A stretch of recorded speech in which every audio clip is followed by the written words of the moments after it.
이 새벽 하나님께서 우리에게 주시는 말씀은 구약 성경 출애굽기 22장 1절에서 15절까지의 말씀입니다.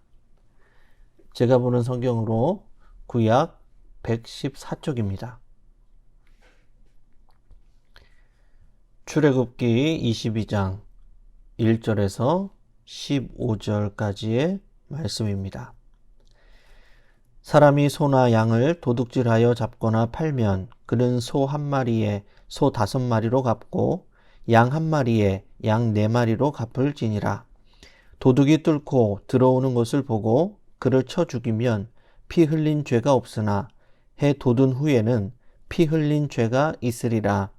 도둑은 반드시 배상할 것이나 배상할 것이 없으면 그 몸을 팔아 그 도둑질한 것을 배상할 것이요.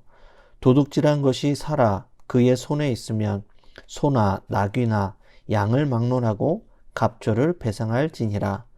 사람이 밭에서나 포도원에서 짐승을 먹이다가 자기의 짐승을 놓아 남의 밭에서 먹게 하면 자기 밭에 가장 좋은 것과 자기 포도원에 가장 좋은 것으로 배상할지니라.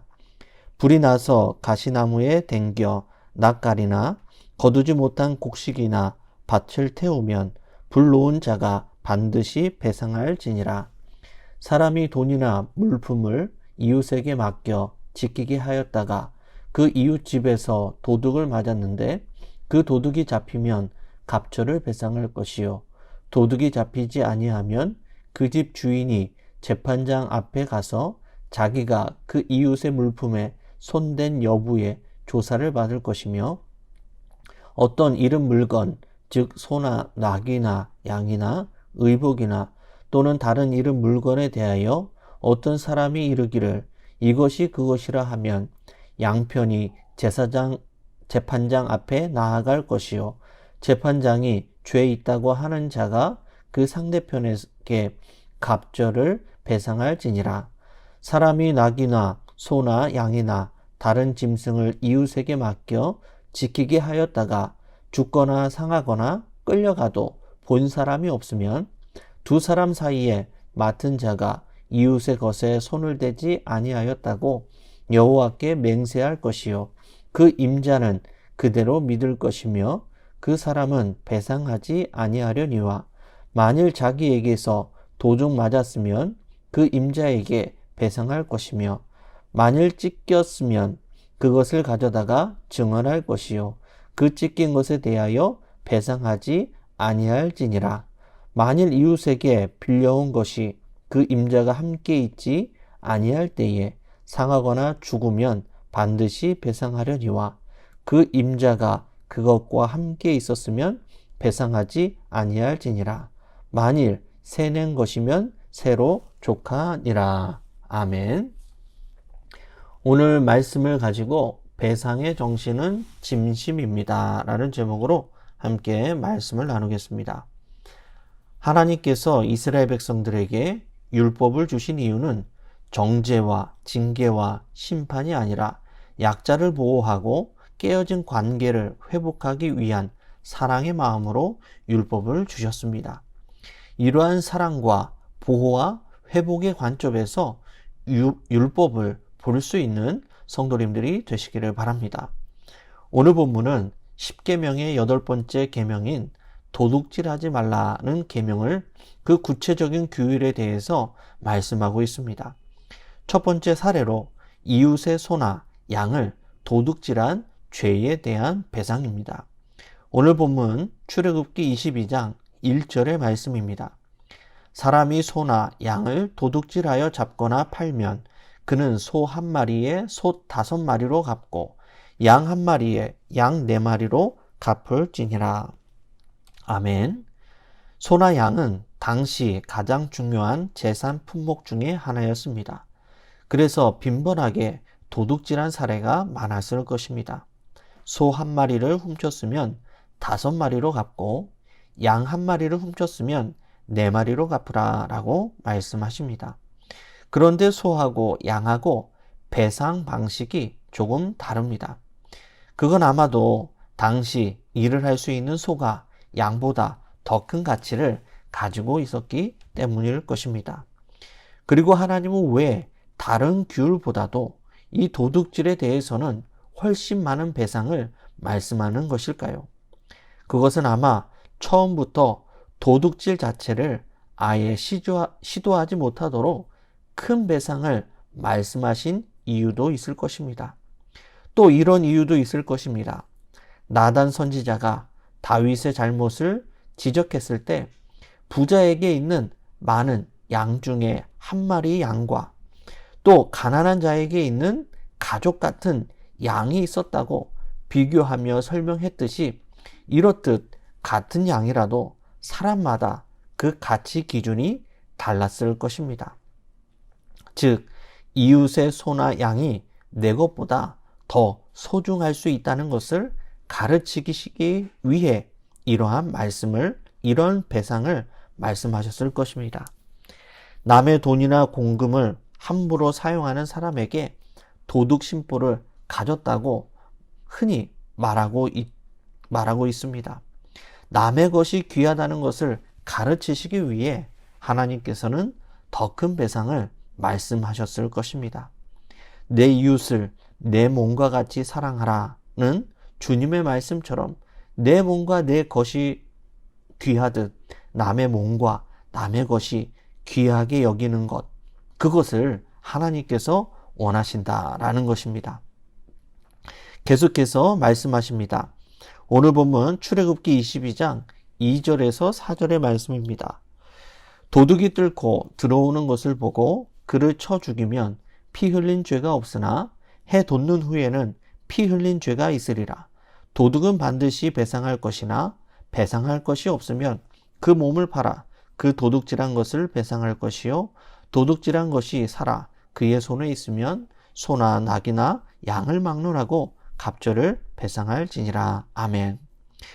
도둑이 집에 들어오는 것을 보고 정당방위로 죽이게 되면 아무 죄가 없지만 해가 돋은 후에, 즉 낮에 들어오는 도둑은 죽이지 말라라고 말씀하십니다. 왜냐하면 낮에는 적절히 대처할 수 있고 또 소리를 쳐서 이웃에게 도움을 청할 수 있기 때문입니다. 도둑의 생명도 소중하기에 과한 대응을 하지 못하도록 말씀하신 것입니다. 그리고 또 계속해서 말씀하십니다. 도둑에게 훔친 동물이 살아서 그의 손에 있으면 5배, 4배가 아니라 갑절만 배상하라 라고 말씀하십니다. 훔친 동물을 아직 그의 손에 가지고 있는 도둑은 초보일 가능성이 높습니다.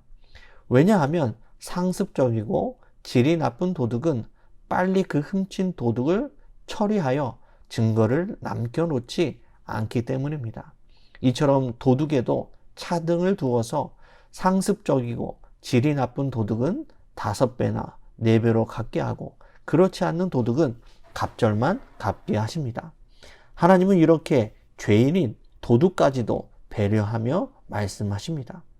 왜냐하면 하나님의 배상의 목적은 징계와 심판이 아니라 보호와 회복에 있기 때문입니다. 그런데 만약 도둑이 갚을 돈이 없으면 그 몸을 팔아서라도 도둑질한 것을 배상할 것에 대해 말씀하십니다. 또한 이 성경은 죄에 대해 결코 호락호락하지 않습니다. 죄에 대한 대가는 반드시 치러야 함을 말씀하십니다. 자신의 죄는 자기가 끝까지 책임을 져야 함을 말씀하는 것입니다. 그러므로 죄의 자리를 떠나 의의 자리로 나아가기를 항상 힘쓰는 성도님들이 되시기를 바랍니다. 두 번째 사례로 자기 짐승이 이웃의 밭에 손해를 끼친 경우에 대해서 말씀하십니다. 오늘 본문 출애굽기 22장 5절에서 6절의 말씀입니다. 사람이 밭에서나 포도원에서 짐승을 먹이다가 자기의 짐승을 놓아 남의 밭에서 먹게 하면 자기 밭에 가장 좋은 것과 자기 포도원에 가장 좋은 것으로 배상할지니라. 불이 나서 가시나무에 댕겨 낯가리나 거두지 못한 곡식이나 밭을 태우면 불 놓은 자가 반드시 배상할지니라. 아멘. 자기 짐승을 잘 단속하지 못하여 이웃의 밭에 피해를 주게 되면 가장 좋은 것으로 배상하라고 말씀하십니다.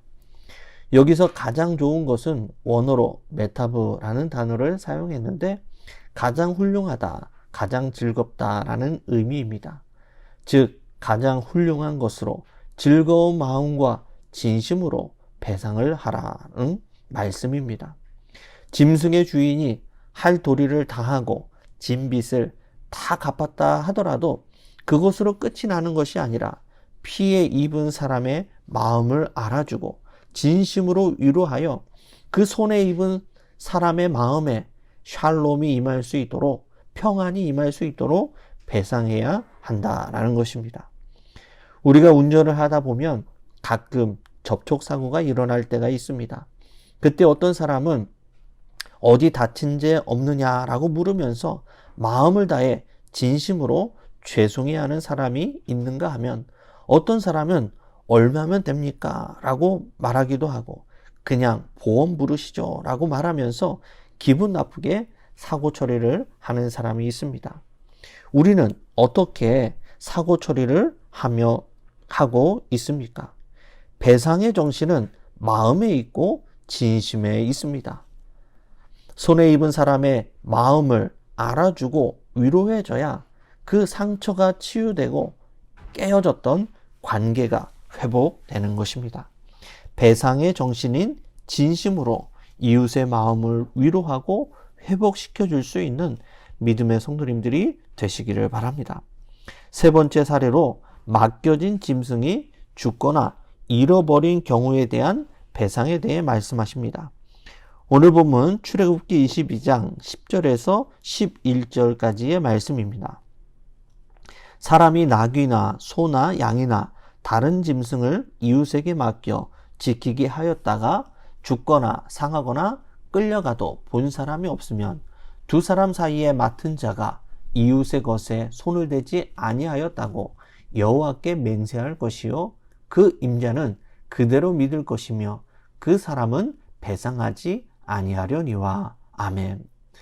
사람이 나귀나 소나 양을 이웃에게 맡겼다가 그 맡긴 짐승이 죽었거나 상하거나 잃어버렸다면 맡은 자가 책임을 지되 하나님 앞에 결백을 맹세하게 되면 더 이상 의심하지 말고 그대로 믿어주라 라고 말씀하십니다. 그 이유는 하나님께서 선악간에 판단하시기 때문입니다. 의심은 있지만 물증이 없으면 그냥 그대로 믿어주라는 것입니다. 그런데 맡은 자가 아무 책임감 없이 언제 어디서 어떻게 잃어버렸는지 성의 없이 자신의 결백을 주장하는 것이 아니라 그 맡은 자는, 손해를 입힌 자는 그 원인을 잘 살펴보고 찾아볼 곳을 다 찾아본 후에 노력한 흔적을 보여주며 자신의 결백을 주장해야 인정받을 수 있는 것입니다. 말씀을 정리하겠습니다. 하나님은 우리 인간의 악한 본성을 아시고 처음부터 아예 도둑질을 하지 못하도록 과한 배상을 말씀하십니다. 내 몸과 내 것이 소중하듯이 남의 몸과 남의 것 또한 소중하기 때문에 그렇습니다. 배상에 대한 율법의 정신은 마음이고 진심에 있습니다. 이웃에게 손해를 끼쳤다면 그 상한 마음을 헤아리고 더 좋은 것으로 배상해주고 끝까지 자신의 죄에 책임질 수 있는 성도님들이 되시기를 바랍니다. 그래서 배상의 정신인 마음과 진심으로 서로를 섬기며 건강한 믿음의 공동체를 함께 세워가는 성도님들이 다 되시기를 주님의 이름으로 간절히 축원합니다. 기도하시겠습니다. 은혜로우신 아버지 하나님, 내 이웃을 내 몸과 같이 사랑하라는 그 주님의 말씀에 순종하지 못하고 내 것을 더욱 소중히 여기며 이기적으로 살았던 우리의 연약함을 용서하여 주옵소서. 배상에 담겨진 율법의 정신이 마음과 진심에 있다는 것을 다시 한번 깨달아 이웃의 상한 마음을 잘 헤아리고 더 좋은 것으로 갚아주고 끝까지 책임을 다하게 인도하여 주옵소서. 그리하여 배상의 정신인 진심으로 이웃을 사랑으로 섬겨 함께 건강한 믿음의 공동체를 온전히 이루어가는 우리 모두가 될 수 있도록 인도하여 주옵소서. 이 모든 말씀을 살아계신 예수님의 이름으로 기도드리옵나이다. 아멘.